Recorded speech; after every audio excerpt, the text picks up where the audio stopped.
Okay, everybody, we're going to get started now. Let's get ready to listen to Dr. Norton. There he is up there. So listen, this is really special for me. I've known Layne for a long time now, nearly a decade of bumping into each other at conferences here and there. When he was finishing his PhD, we came out roughly similar times. And I remember watching his career build, which has been amazing to watch. It really has been impressive, Layne, from the starting days till now. And for me, it's just a pleasure to have someone who really connects the research to a big audience. I mean, he's got a big audience, and every day I'm impressed with some of the content you're able to put out. I don't know how you have the hours in the day for that, Layne. His mentor was fantastic. I've heard him give these talks on protein, and I think Layne might attest to how important it is to have great mentors along the way. Layne, I didn't ask you this before, but I'd love if you just share a little bit about how you got to where you are now, your path, because these are all master's students, a couple of PhD students online, looking to make the world change. And I think you can give us some good insight there. And yeah, I think we're ready for a wonderful talk from Layne Norton, and we're really lucky to have you. Let's give him a round of applause. Thanks, Mike. I appreciate it. I think I'll try to make it the abridged version of my history as quick as possible, because there's no real quick way to tell the story that I found. But essentially, I got into lifting when I was a teenager because I got picked on a lot and didn't get any attention from girls. And I figured lifting would help me with that.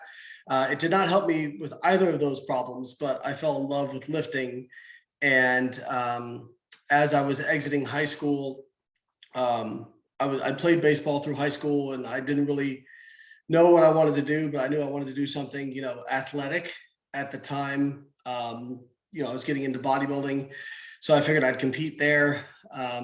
Started competing in bodybuilding, loved it, and then changed my major in college to biochemistry. And then got to like my junior year and didn't really know what I wanted to do with my life. And so I figured, well, I'll apply to grad school because that'll take, 2 to 6 years, depending on what I do. And hopefully if I come out with a master's or PhD, I won't be in the unemployment line. And I knew I wanted to study protein. And so went to University of Illinois because that's where Don Layman was, my mentor. You mentioned having a good mentor. He was absolutely fantastic. The further away I get from my PhD and talking to current and former PhD students, I realized just how lucky I was, because having a great mentor, that's not necessarily a normal thing when it comes to graduate school. So I got very, very lucky. And very lucky that he was very supportive of my career, which I started when I got to grad school. So I had started writing for various bodybuilding websites, message boards. I think I looked up one time, I think I had almost 100,000 posts on various bodybuilding message boards over a 10-year period. So I was very active. For you kids out there, that was social media before social media existed. And then when it came to social media, I was a very early adopter of the platforms. And since I was writing for these magazines, these websites, I was getting a lot of people, asking me to write diets for them. And I was just doing it for free in undergrad. And then when I got to grad school, about a year in, I realized, well, maybe I can do this. Make a little bit of money on the side, and I won't have to take like a teaching assistantship or anything like that. And so that's how I started my online business. So I think I was one of the first people to really do like large scale online coaching. Now everybody on Instagram is an online coach. But I just started doing that as a way to make a little bit extra money. And I was still posting on social media and those sorts of things. And by the time I graduated in 2010, my little business I started just as a side hustle to make some cash was a full-time business, and I was getting, decently popular. So, I tell people you don't always have to have a plan. I certainly didn't. All I know is I wanted to make a living in the fitness industry, and I didn't know how I was going to do it. But I kept pushing on my passions, and I kept asking questions, and I kept working. And it was like the career found me. I found out what I was good at. I think I have a knack for communicating complex topics to people in a palatable way. And that's where 20 years later, where I really see myself as a bridge between, hardcore research and then the average person who doesn't know anything about research. And with the caveat that I still think I'm able to maintain a lot of the nuance in the research, which I think is really important, because there's on both ends of the spectrum, you have people who are, hardcore researchers, but they have a really hard time stepping out of the forest and then, explaining to the average person what this actually means. And then you have people who, on the other side, really overgeneralize things, and they lose a lot of that nuance. And so again, I'm trying to be the bridge between those two things. So that's where I really see myself, and that's what I've come to really enjoy. And you said, like, you don't know how I have the time to put out so much content on social media. I actually really enjoy that. A lot of people like to poo-poo social media, but I actually look at it as a huge opportunity. I mean, I've been fortunate enough to grow a really large platform. And, if it was back in the 80s for me to reach that number of people, I mean, the cost would have been astronomical. But as it is, the cost now is simply, my sweat equity, my time. So I'm very grateful for that. And I really enjoy it. So it honestly doesn't feel like work to me. I enjoy doing that stuff. So that's the 5-minute abridged version. So without further ado, I'll get into this topic here, which I think is really, I would say that even when I graduated grad school, didn't fully understand.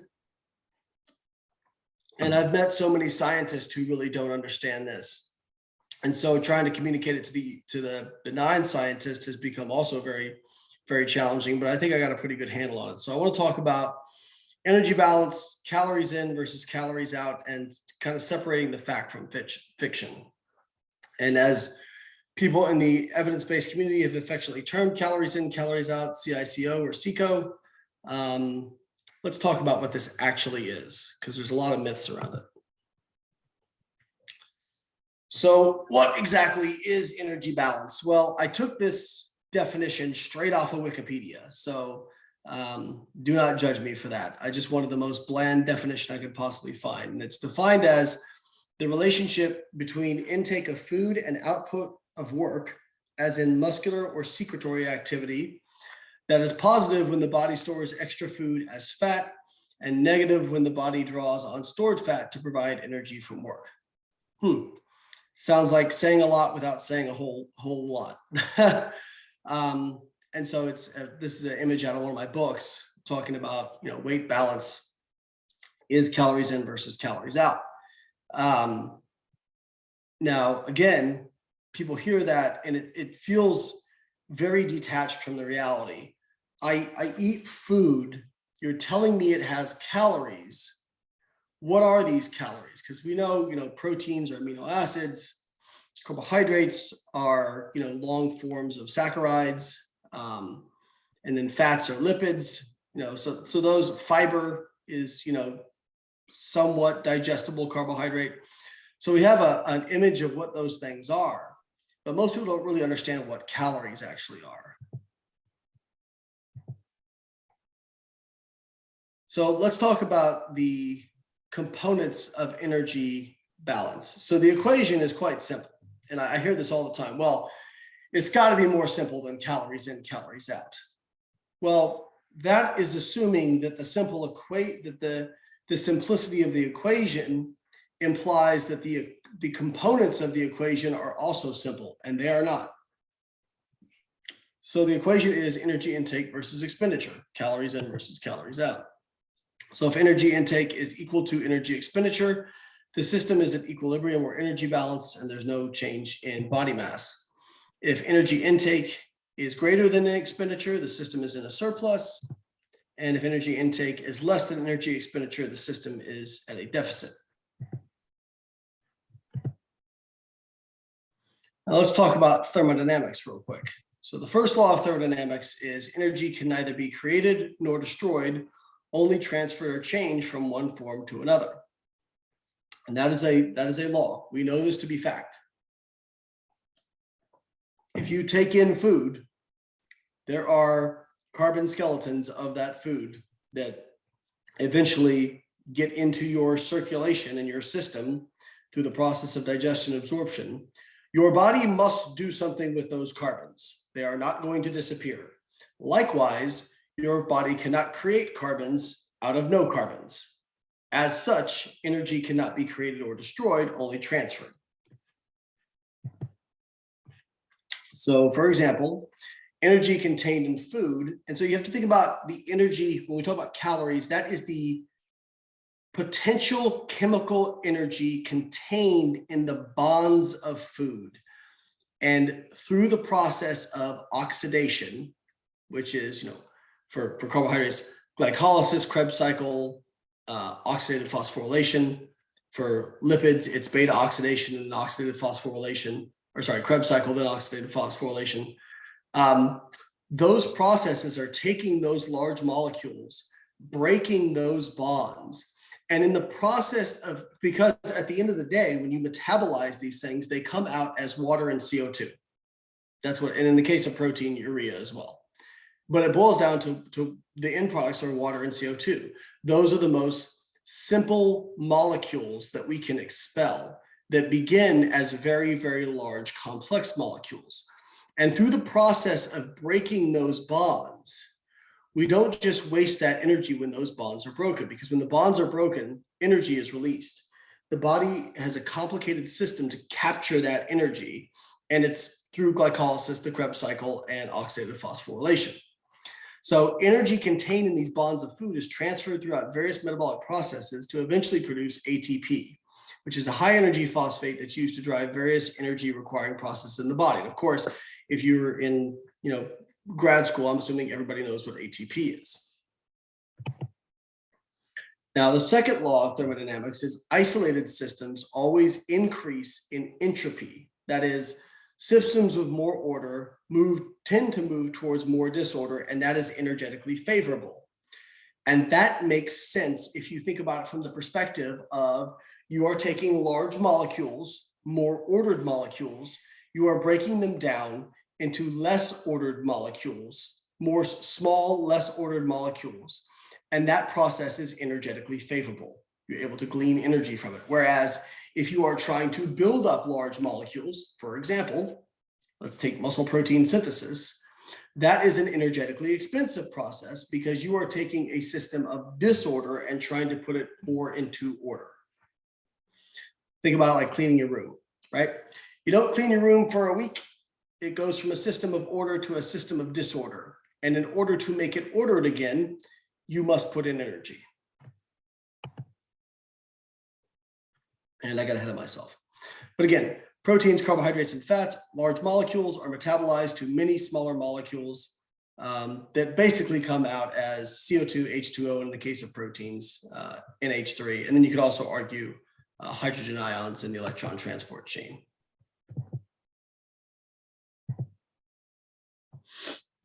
So what does that actually mean in terms of practical? Well, that means the energy that goes into the system has got to go somewhere. These chemical bonds contained in food, or this energy contained in these chemical bonds of food, your body's just not going to not do anything with them. It has to do something with them. It also means that you can't create mass from nothing. Now there's an individual out there now who's purporting a mass balance model of obesity. And the point being, well, it's not that, calories are just a unit of energy. They don't have anything to do with weight. It's all about mass balance. Well, I would argue that these two things are inextricably tied together. Now, where mass balance would fail is fiber, high fibrous foods have a lot of potential energy in their chemical bonds, but they are not accessible to enzymatic digestion due to the fiber structure of the plant material. And as such, you could eat something with a lot of bulk to it, but you're not going to actually add body mass long term. So it is more tied to the energy, more importantly, the metabolizable energy, which we'll talk about that a little bit. Now, one of the issues people have trouble disconnecting from is the idea of, well, all calories aren't created the same. That's not true. All calories are just a unit of measurement, so they all are the same, but not all sources of calories affect energy balance equally. And we'll talk more about this later. But that is a different question. Now, some people have said, well, the human body isn't a closed system, so thermodynamics doesn't apply. But this is also misguided, and I'm going to explain more on this later.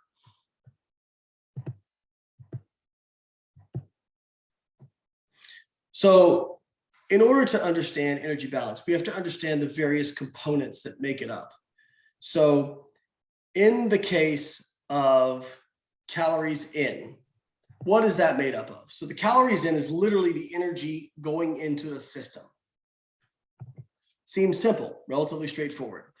You eat a certain amount of calories that are contained in food, but the problem is that can be variable based on the metabolizable energy of the food you eat. I have a friend who's about to join me here.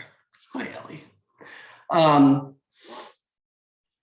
So, for example, calories are not molecules or physical matter. They simply refer to the energy contained in the chemical bonds of food molecules.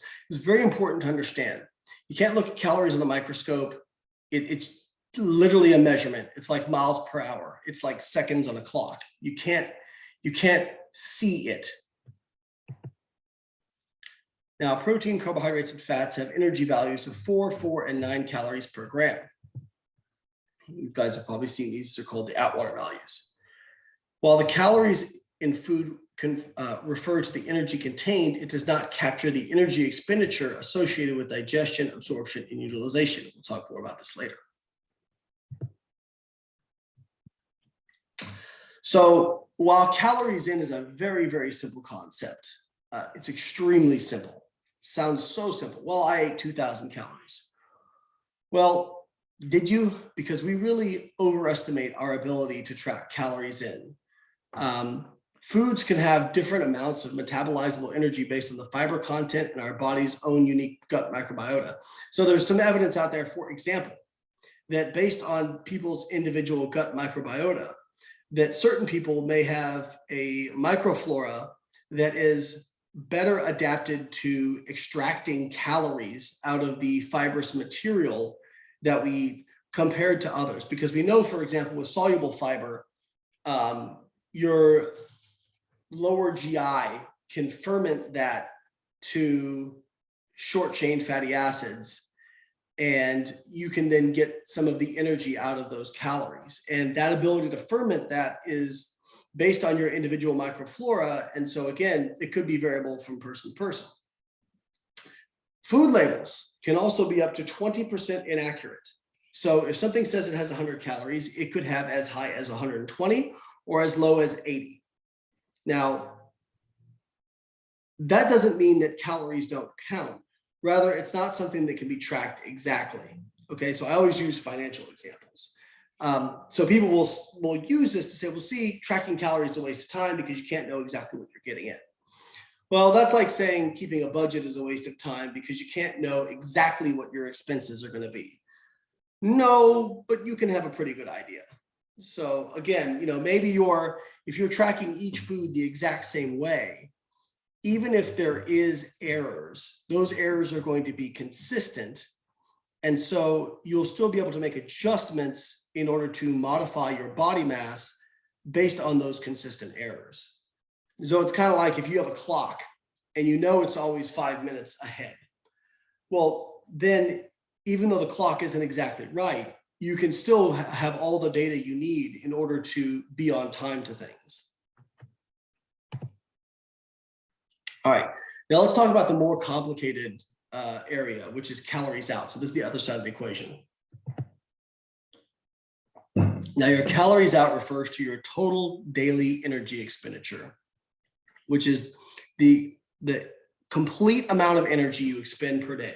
So this is like, you go throughout your day for 24 hours, how much energy do you use? So the largest component of this is your BMR, your basal metabolic rate. Now, this is referred to several different ways. There's BMR, there's RMR, there's resting energy expenditure. They all refer to roughly the same thing. The difference is in the exact way it's measured. BMR has a little bit more rigorous testing compared to RMR. But essentially what this means is, what does it cost to keep the lights on? So if I just laid down here and didn't move all day, how much energy would that cost? And that is your BMR, essentially. And for most people, this is anywhere from 50 to 70% of their total daily energy expenditure. And here's the other problem. People say the word metabolism or metabolic rate and think that that is the same thing as their total daily energy expenditure. This is something I used to get wrong. And that is, it's not. Your metabolic rate is a component, and it's typically the largest component of your total daily energy expenditure, but it is not the only component. Then we have NEAT, which is your non-exercise activity thermogenesis, which tends to be 10 to 25% of your TDEE. This is very modifiable. I think they've shown that a 10% loss of body weight can reduce your daily NEAT by 400 calories. Now, what is NEAT? NEAT is your non-purposeful movements. So fidgeting, like what I'm doing with my, well, now I'm not doing NEAT because I'm actually making myself do this. Very, I'm being a bit pedantic, but it's an important distinction. So as I've been doing this lecture, I've been talking with my hands, moving around. That activity would be categorized as NEAT because I'm not purposefully doing that. However, of course, as soon as I start thinking about it, now I am doing it on purpose and it's no longer NEAT. So here's the big distinction. I'll hear people say, you know what? I'm going to walk up the stairs and get my NEAT up. That's not NEAT. That is purposeful exercise, purposeful movement. And NEAT is non-purposeful. You cannot actively modify it. And so people who have low NEAT tend to not fidget. They tend to stay stationary. They tend to not like rock back and forth on their feet. They tend to not pace that much. And believe it or not, that is a significant component of your daily energy expenditure. And the people who we've identified as having kind of the obese resistant phenotype tend to also have very, very high NEAT. So just something to keep in mind. This sounds like it's kind of unimportant when you hear it, but actually maybe one of the most, if not the most important component of energy expenditure for preventing obesity. Then you have TEF, which is the thermic effect of food.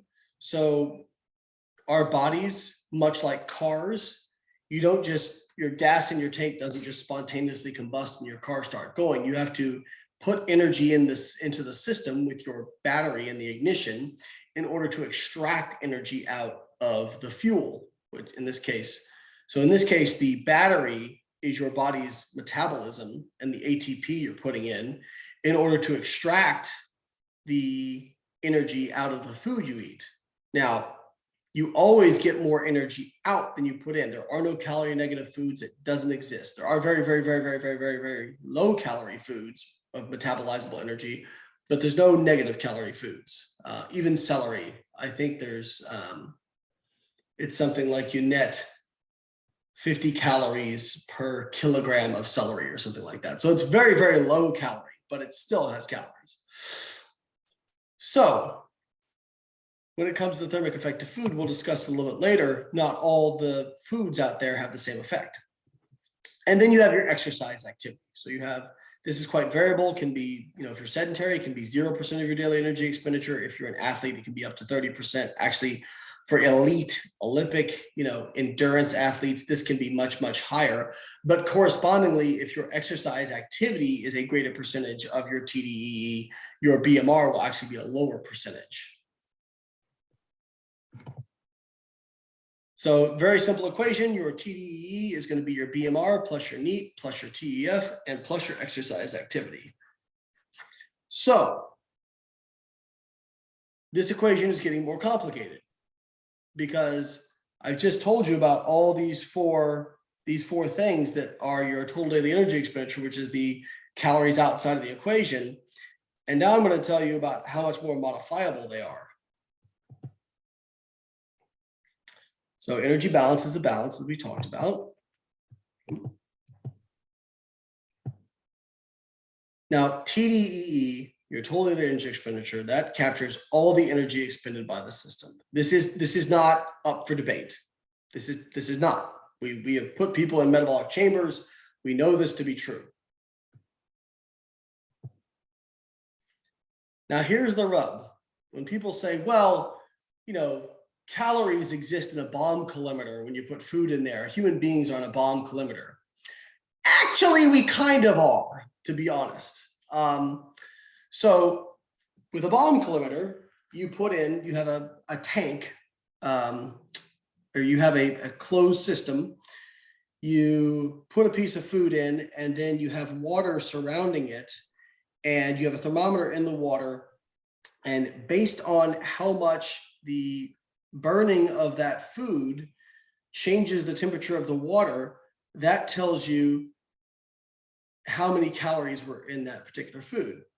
Okay, well, if our body is the tank and the surrounding universe is the water, it doesn't matter that our bodies aren't a closed system, because you give off heat into the atmosphere. That's part of thermogenesis.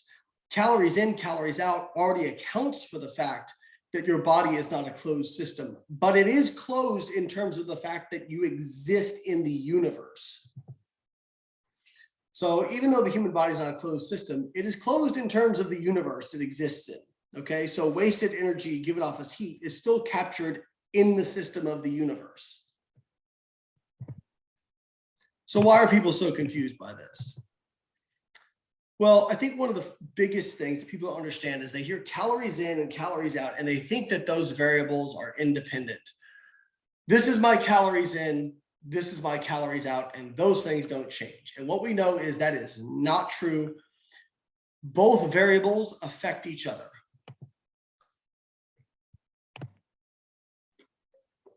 The energy you put into the system can change and does change the energy output. So we know very clearly that overfeeding increases your total daily energy expenditure, mostly through changes in BMR and NEAT, while eating in a calorie deficit decreases your total daily energy expenditure. I mean, think about it. If you've ever done a diet and you put yourself in a 500 calorie deficit, you lose weight for a time, and then at some point you stop losing weight. If our bodies did not adapt to a calorie deficit or calorie surplus, then every time somebody did a diet and didn't go back to their original calorie level, they would die of starvation. So we know inherently that our bodies can adapt to these changes in energy intake. And by the same token, if we've got any lifters who have tried to do like a lean bulk, right, where you're overfeeding by just like 50 to 100 calories a day, you know that you basically, like every few weeks you plateau and have to add more calories. So obviously there is some level of adaptation that is occurring. So I hear this all the time. I ate in a calorie deficit and I didn't lose weight. No, you didn't. If you lose weight, and I say in the long term, because a lot of people weigh themselves sporadically, and let me just give you an example. I always use, if I'm trying to modify body mass, I will use averages for a week, because everyone knows from weighing themselves that your body weight can fluctuate by 1 to 2% day to day, very easily. So if I weigh myself, let's say this Saturday, and I start a diet and I'm 208 pounds, and then I weigh myself next Saturday and I'm 209 pounds. Well, I ate in a calorie deficit, didn't lose weight. No. I could have been weighing less all week and then just had a little bit more sodium and had a fluid shift and weighed more the day I chose to weigh in. But the fact of the matter is my body mass is lower. I just picked a really bad data point to weigh in at, which is again why I recommend using averages. So when I say the long term, that's what I mean. If you lose weight, it's because you consumed less energy than you expended, period. But how that happens is far more complex. So if you ate in a calorie deficit and didn't lose weight, you weren't in a calorie deficit. Now, you may have been in what you thought was a calorie deficit, or what was calculated to be a calorie deficit, or what you felt should have been a calorie deficit. But if you didn't lose body mass, it was not. So let's talk about metabolic adaptation real quick, because this is something that throws a lot of people off. So metabolic adaptation, the traditional definition, is the reduction in BMR beyond what you would expect due to losses in lean body mass and fat mass. So we know that lean body mass is the most critical component to determine your BMR. It accounts for probably 80% of your BMR. Fat mass also matters too. But think about it. If you're walking around and you were 300 pounds and now you are 200 pounds, it's very easy to understand that that just takes less energy for you to carry that around, which is why obese people actually tend to have higher levels of energy expenditure, not lower. And so people, so the metabolic adaptation refers to a reduction in BMR that is beyond what you expect just due to losses in body mass. And normally what we see is about a 15% reduction in BMR in the case of, like a normal duration diet with normal weight loss, like say, 5-10% of body mass loss. But it has been observed to be as high as 30 and 40% in very extreme cases of very extreme weight loss. I can think of my friend Chris Foss, who is now a professor at Linwood University. He did a case study on his bodybuilding contest prep. And when he began his contest prep, he was, his BMR measured was 2,400 calories per day, I believe. It might've been 2,200 or 2,400. And that was right in line with what you would predict based on the BMR predictive equations. By the end of his prep, his BMR was like just under 1,300 calories per day and was about almost 500 calories lower than what you would predict based on the loss of body mass. And so I think his level of metabolic adaptation was like 38% or something like that. All that to say, there's some people out there who become very dogmatic about this 15% number. And it's important to realize that that is just an average. Studies report averages. And so if you push a system to a very extreme level, bodybuilding contest prep, there could be an extreme response.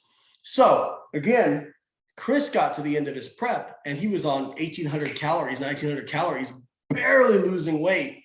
And he is somebody who has almost, 190 pounds of lean body mass. So very, very muscular person. And so, could he say, well, I wasn't in a calorie deficit? No, it's just that his metabolism had adapted to the point where a normal amount of calories to induce a calorie deficit simply didn't induce that calorie deficit anymore.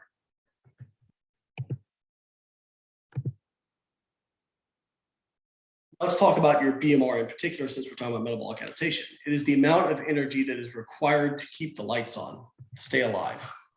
And the major factors are your lean body mass by far, your fat mass, your age, and your sex. Decreasing lean body mass and fat mass decreases BMR, even when corrected for weight. So the opposite is also true during overfeeding.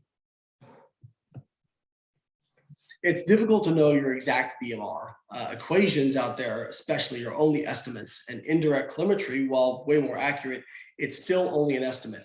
And this is something I really try to get people to understand when it comes to this stuff. to not get so pedantic on the numbers, because your numbers and the values and the equations you use are only as good as the instrumentation you are using to assess what you want to assess. So I give this example all the time with body fat measures. People will go and they'll do a DEXA and they'll say, wow, it's 12%. And I'll say, maybe. Because you could drink a gallon of water right after you do a DEXA, you get back on and you'll have a lower body fat percentage. So did your body fat change? I mean, technically it did, because now you have more lean mass because water is part of lean mass. But in the reality, no.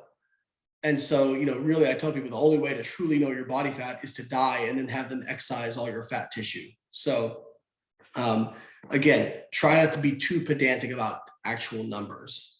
Directionality is far more important.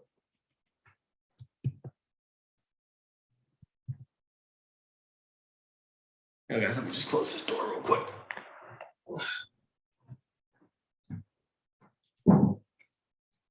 Sorry, dog walked in and opened the door. Okay, now let's look at NEAT. Non-voluntary movements, as we talked about before. So fidgeting, non-ambulatory movements, unintentional movements. Highly modifiable. Caloric restriction has been demonstrated to decrease NEAT by up to 600 calories per day. So let's go back real quick. Let's take somebody like me. My BMR is around just under 2,000 calories per day. My maintenance calories is right around 3,400. So that means between NEAT and my exercise, I'm around 1,400 calories a day from physical activity and thermic effective food. So if I was dieting and I lost quite a bit of weight, I mean, if you look at the fact that your BMR can modify up to 15%. So let's say I lost 15% of my BMR, that's 300 calories. Boom. All right. Now let's say my NEAT went down by 600 calories per day. Okay, that's 900 calories right there, right off the top. So instead of maintaining my weight on 3,400 calories, now I'm maintaining my weight on 2,400 calories. And if I want to lose a pound a week, I've got to get down to 1,900 calories. So this is, and I've seen that in my contest prep. By the end of my last contest prep in 2010, I was having to eat 1,900 calories a day to lose weight. It was not very much fun. Now, NEAT is nearly impossible to measure accurately. You basically have to determine the other components of the energy expenditure equation, and then what's left over is NEAT. So you give people doubly labeled water, or you do metabolic chamber, although metabolic chamber is troublesome because it's probably going to modify NEAT because you're not going to move as much. So essentially, you have to take your NEAT is going to be your total daily energy expenditure as assessed by doubly labeled water minus these other components. The thermic effective food, again, the amount of energy is required to digest, absorb, and utilize nutrients. So here's where things, when people say, well, not all calories are created equal. Well, they are, again, because calories are simply units of measurement. But protein will have a 20 to 30% TEF, which means if you eat 100 calories from protein, the net that you will net get out of that will be 70 to 80 calories.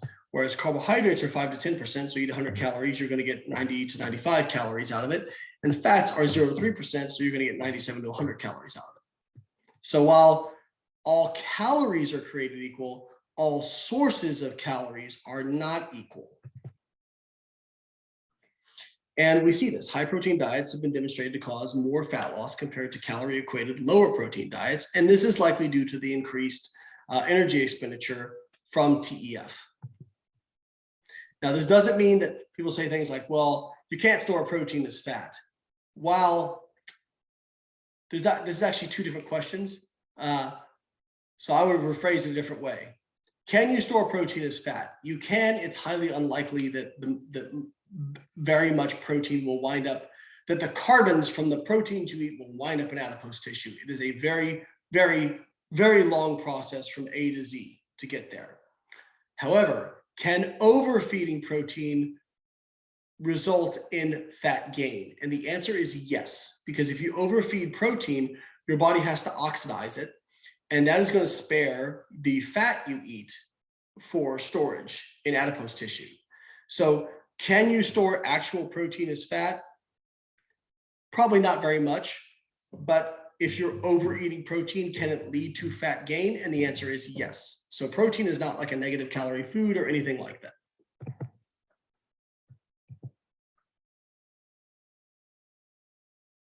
Look at exercise activity, which is the amount that you've expended during exercise. It's typically pretty low. I hate to break this to you guys, but an hour of resistance training burns like 150 to 500 calories. And even an hour of intense exercise will only burn around 1,000 calories.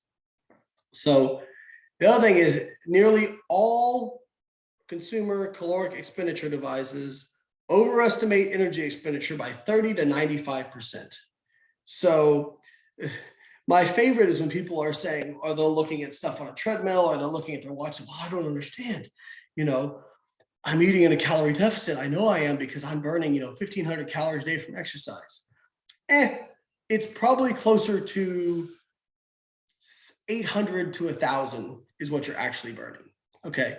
Now you don't know, you can't know. The one thing I will say is, this will tell me my energy expenditure, what it's estimating.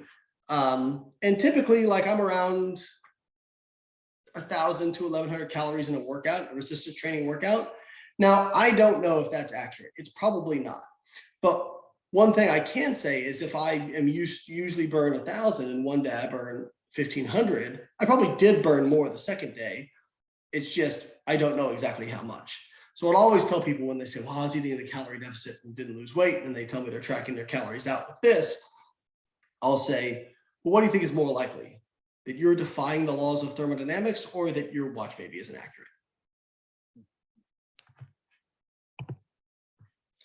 So again, another reason people might believe they might eat in a deficit but not lose weight. They're overestimating their activity. Now, here's the other thing. A lot of people assume calories in, calories out is the same thing as counting calories. It is not. CICO refers to the underlying physiological processes concerning energy intake and expenditure, while tracking energy intake is simply a tool. Okay, so this would be like saying, like the idea that if you want to save money, you have to earn more money than you spend. That is a law. I don't think anybody in here would question that that's the case. But the logical fallacy that's happening here is basically the same thing as saying, well, a budget, keeping a budget is the same thing as the law that you have to save more money than you earn, or you have to earn more money than you spend in order to save money. No, these are two different things. One is a law, one is a tool. So tracking calories is a tool. Now, tracking energy intake is easier than output, but it's still fallible. As we said, food labels can have a 20% error. People are also notoriously bad at estimating their energy intake. The vast majority of people underreport their energy intake by 30 to 55%. Even dietitians underreport by 10%. Now, people hear that and they feel very attacked, and they say, well, I'm not a liar. I don't lie. I'm not saying you're lying. If you ever want to be depressed, go and weigh out a serving of cereal, or weigh out a serving of ice cream, or weigh out a serving of peanut butter, because you will realize that what you thought a serving was probably 3 or 4. And so I remember this during my first bodybuilding contest prep. I was like, oh, cereal's not that bad. It's only 25 grams of carbohydrate. And I weighed out, 30 grams of cereal, and then was like, screw this, because it was such a small serving size. So again, I think people believe that they're tracking accurately, but if you have never weighed out serving sizes, you probably don't have a really great barometer for how much you're consuming. So if you don't have access to a lab, it's nearly impossible to track how many calories out you're getting. The easiest, most reliable way to determine your TDE is by tracking your energy intake and monitoring your long-term weight changes. Because, essentially, whether or not you gain or lose weight is in reference to the energy you take in versus the energy you get out. So if you know 2 of those variables, you can solve for the third. So for example, if I know what my weight's doing over time, and I know how many calories I'm taking in, at least based on the food labels, I can then predict what my energy expenditure is. And this is what our app, Carbon Diet Coach, does. It's one of the core fundamentals of how the app acts, is we're able to determine people's average daily energy expenditure based on their weight change versus how many calories they're consuming. So any dietary or pharmaceutical intervention that causes weight loss or gain either does so by modifying energy intake or energy expenditure, or both. People spend a lot of time on the energy expenditure side, but we found that the most powerful ways to affect body mass are actually on the intake side. The intake side appears to be far more regulatory. In fact, if you look at something like semaglutide, which is the most effective obesity treatment we have, on average, people lose 15% of their body weight and keep it off as long as they take it. It doesn't do anything to your metabolism that we know of. You just are not hungry. It is a powerful, powerful appetite suppressant.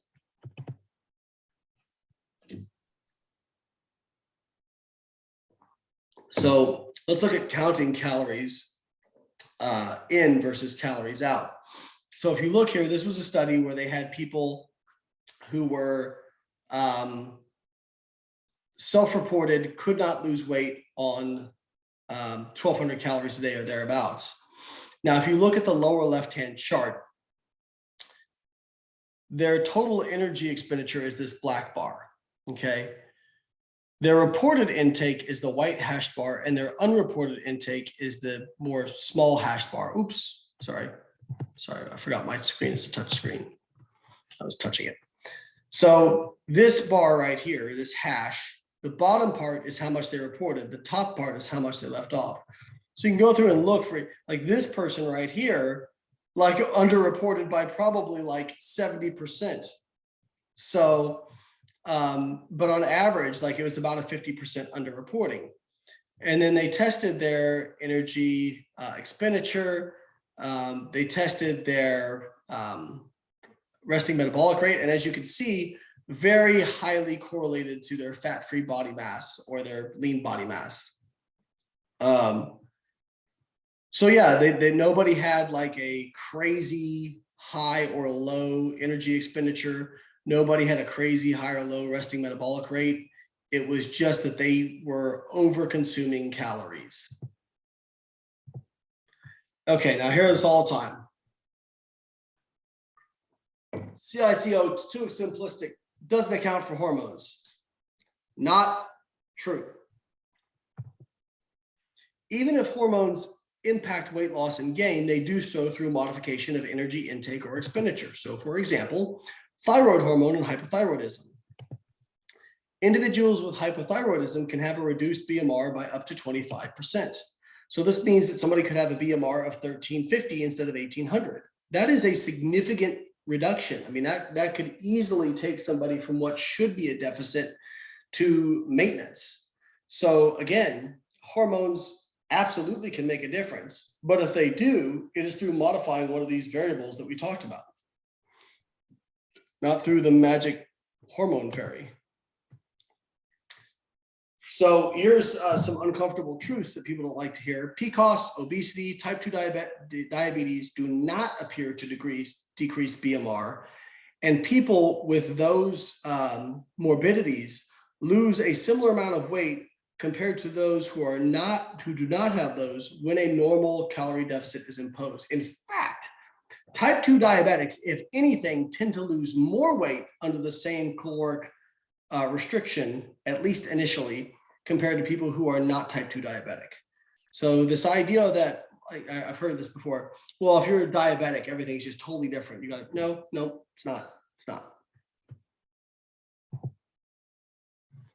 So let's go through some dubious claims about hormones. So recently, insulin has come under attack as the root cause of all of obesity.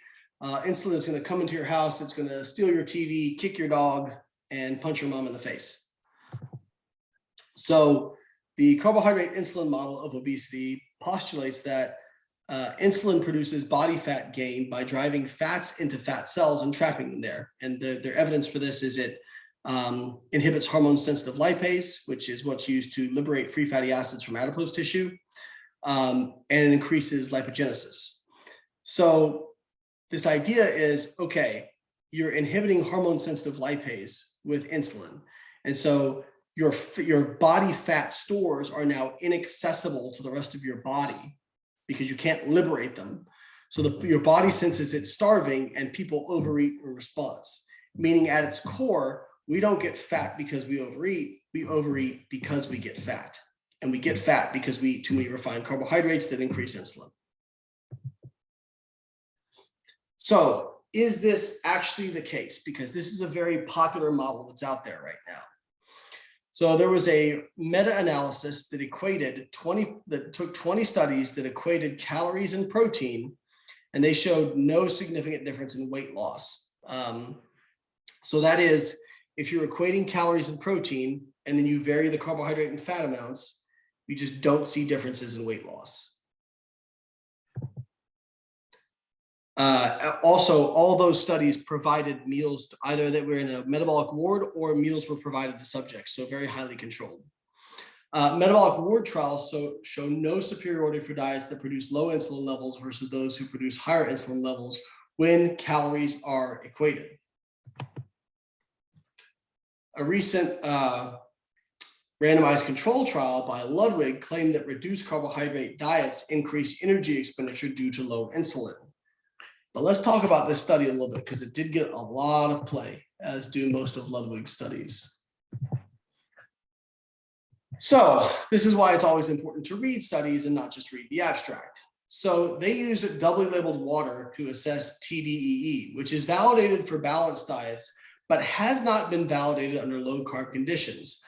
And at least in rats, when they've done this, doubly labeled water, actually in humans too, in one of Hall's studies, doubly labeled water was shown to overestimate total energy expenditure compared to the metabolic chamber data, which the metabolic chamber is the direct measurement.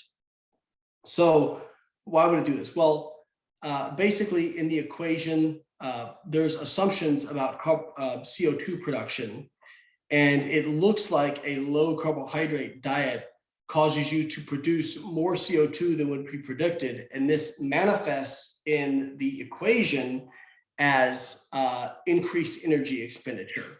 So again, the numbers that you're assessing are only as good as the measurement you're using to assess them. Doubly labeled water is a great tool, but it is a surrogate measurement when compared to metabolic chamber data. So the study claimed that there were differences of total daily energy expenditure of up to 400 calories per day in the low carb condition, but they saw no difference in BMR and they saw no differences in physical activity. So again, they're saying these people were burning 400 calories more per day. So where is that coming from? Are they going to say it's TEF? Because TEF as a total doesn't even account for 400 calories a day. So where is this increased energy expenditure coming from? And oh, by the way, the study did not report weight or body fat. Now, I may not know about the space program, but I know that stable isotope studies are quite expensive and the analysis is quite expensive. You know what's not expensive? Sticking a scale under people's feet. That's not expensive and it's not invasive. And it was on their and doing body composition also is not terribly expensive or invasive. And those were in the clinical registration, those were listed as things they were going to assess. So why did they not report those? Because if these people were legitimately burning 400 calories more per day, then they should have seen differences in body weight and body fat.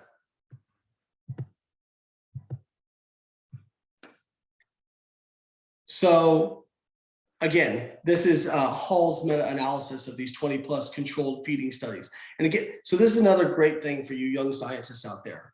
When somebody makes a claim about a specific outcome, make sure that the study they're referencing actually measured that particular outcome. What do I mean by that?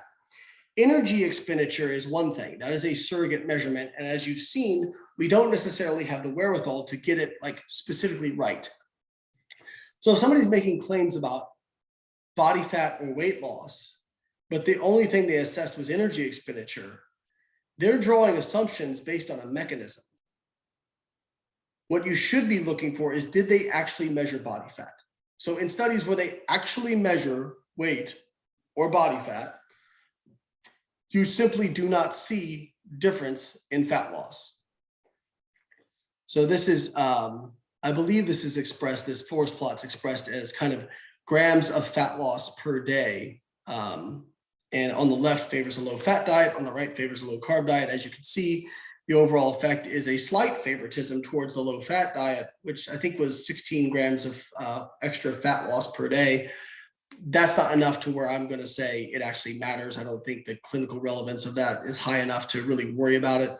I would say if whatever diet you prefer is probably, in terms of adherence, is probably better. But certainly there's no favoritism towards a low carb diet. So again, this would be like just one more example of outcomes versus mechanisms. If somebody's talking about fat loss and then says, well, we know fasted cardio increases energy or increases fat oxidation. That's great for fat oxidation. That is not the same thing as fat loss. And in studies where they look at fasted cardio versus fed cardio and they equate work and calories per day, they see no difference in the loss of body fat.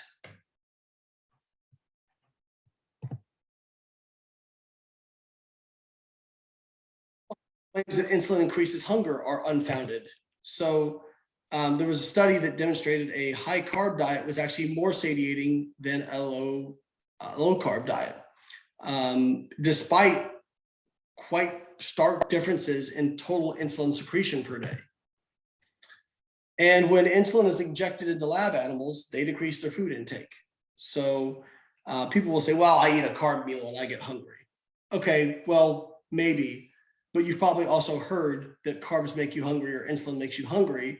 And you as a human are subject to what we call the placebo effect, which is the power of suggestion. And as Mike, or I'm sure most of you know, that power of suggestion is just as powerful as pharmaceutical drugs. So I'm not saying that that somebody's lying about feeling hungry when they eat carbs. If they truly believe it, they probably are hungry, but it's not because carbohydrates themselves make you hungry. It's because they believe it makes them hungry.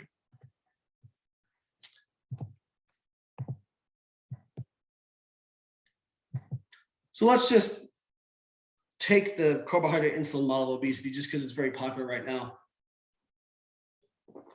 There are multiple levels that this has been refuted. So let's take the first claim that insulin traps fat in fat cells, makes it inaccessible for the rest of the body, and therefore the body starves and you overeat in response. So obese people actually release more fat into circulation from fat cells, not less. So that's the first thing. The second thing is there's been a study where they specifically targeted inhibiting, I think it's the drug's name is Apomax or something like that. They inhibited free fatty acid release from fat cells, and it actually did not inhibit fat loss. Now let's look at the most effective treatments for weight loss: liraglutide and semaglutide. These are GLP-1 mimetics that increase postprandial insulin secretion, but produce significant fat loss when given as a drug. So how can the carbohydrate insulin model of obesity be true if in fact the drug that produces the most weight loss actually increases insulin? Now, over the long term, people's levels of fasting insulin and HbA1c and all these sorts of things go down because they lose weight. But in the short term, it drives insulin up. Also, these people all improve their markers of metabolic health. If insulin were the true cause of obesity, as the CIM states, none of these data could actually be true.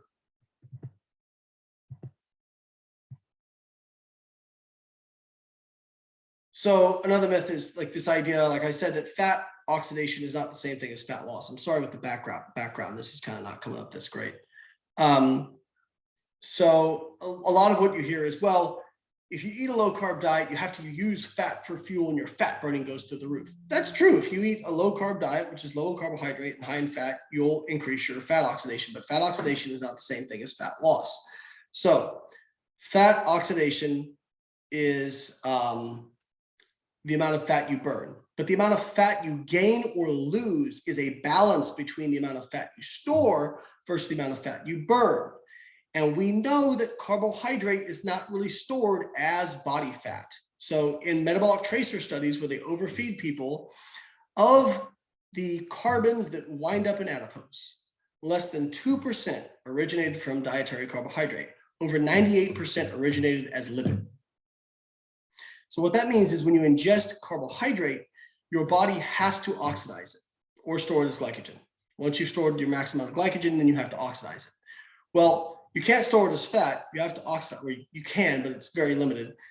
You don't store much as fat, so you have to oxidize it. But because carbohydrate is being oxidized, it spares fat, the fat you eat, for storage in adipose.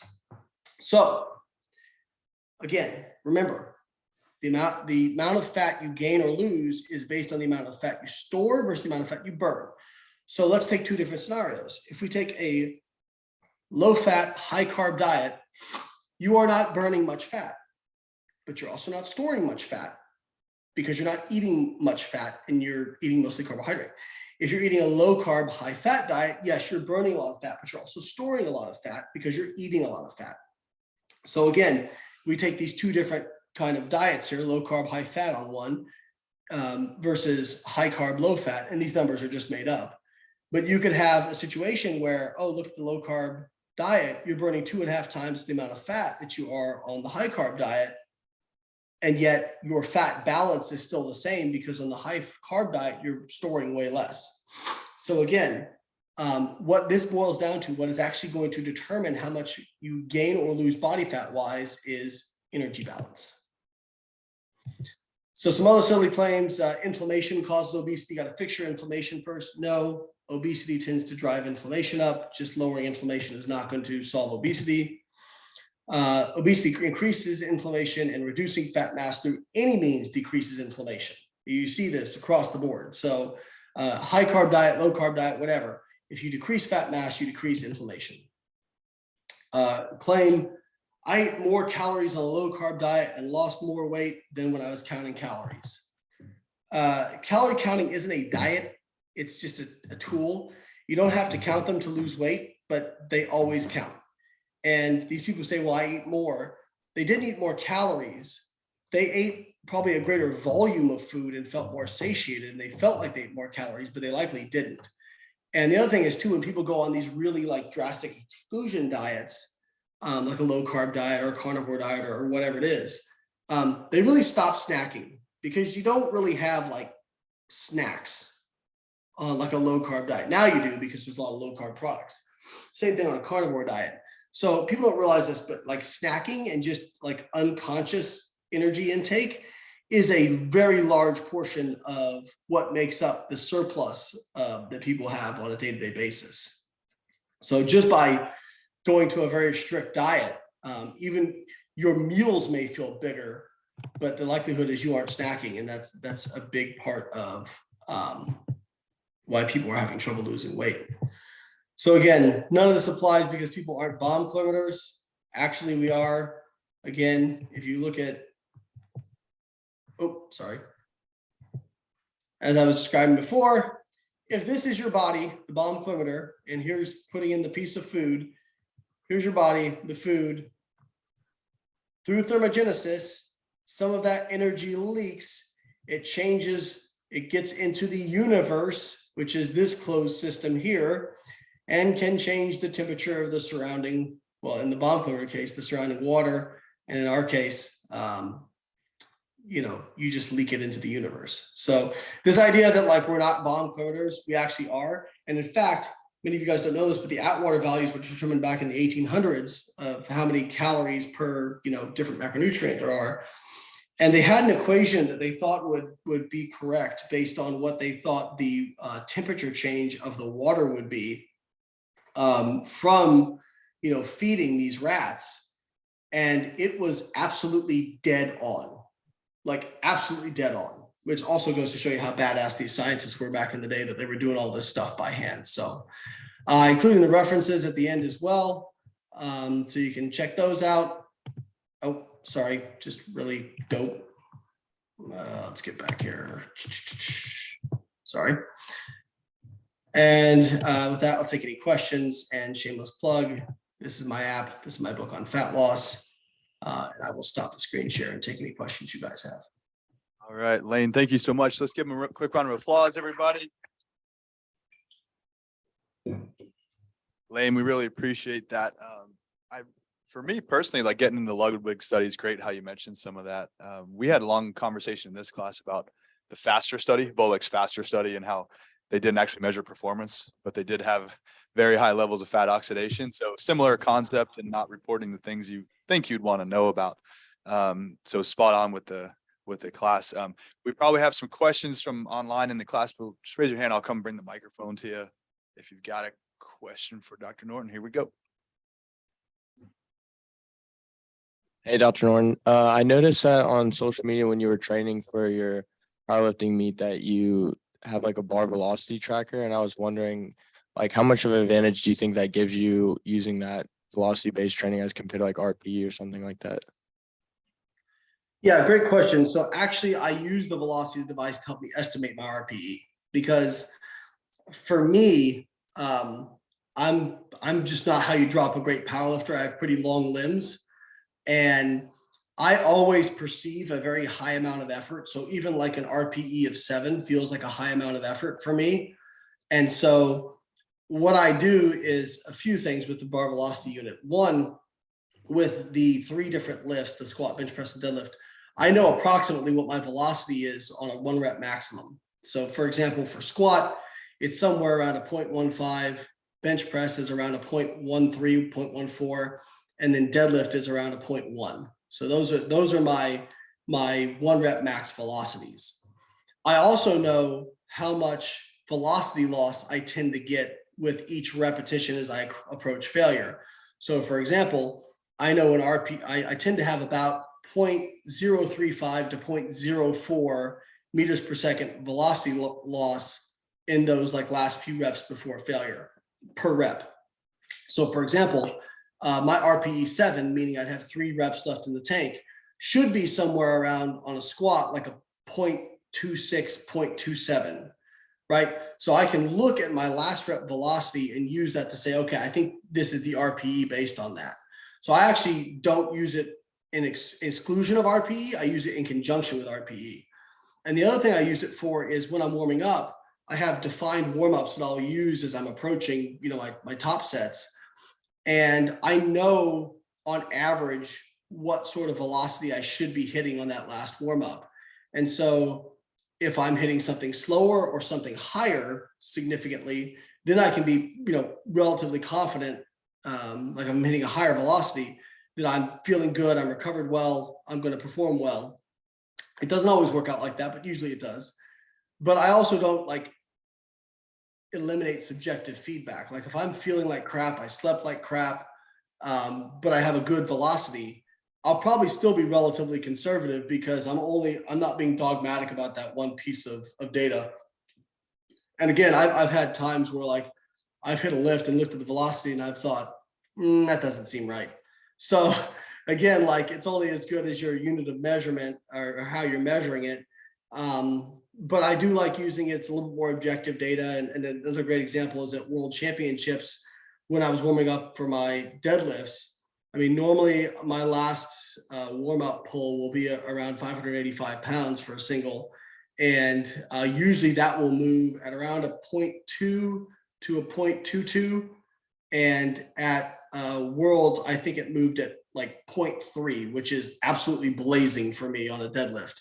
So again, it doesn't necessarily mean that I'm going to go out and crush, but I felt like, okay, to hit that number, I'd never seen that number on a 585 pound pull for me. So I felt very confident going to deadlifts. I was going to have quite a bit in the tank. So that's kind of how I use that. I probably wouldn't recommend it for people who aren't going to do some sort of competitive lifting, just because it is, relatively expensive. And, for the most part, if you've done lifting long enough and you've trained to failure enough in your lifetime, you can be relatively accurate at estimating RPE without something like that. Thanks, Layne. I think I wanted to do a hypothetical with you. Oh, we got something online there. Let's see. Let's get one from the student before I go there. All right. The chat says, would fasting all day and then taking in your calories at the end of the day have a greater, worse, or no effect on achieving a higher lean body mass and lower fat mass? Or would it be efficient to eat right after energy is expended? Or okay, you got that there.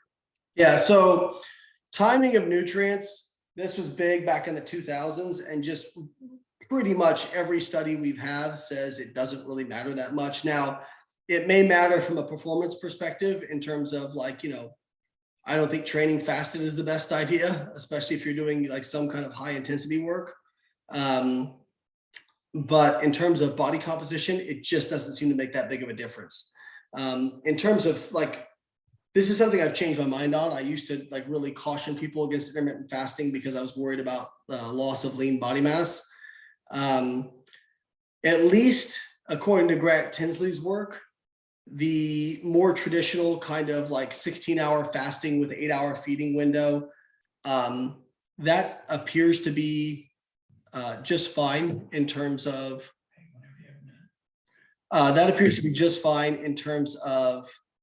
maintaining lean body mass, especially if you're training in that feeding window and and they also, in those studies, I think they were having 3 protein containing meals per day.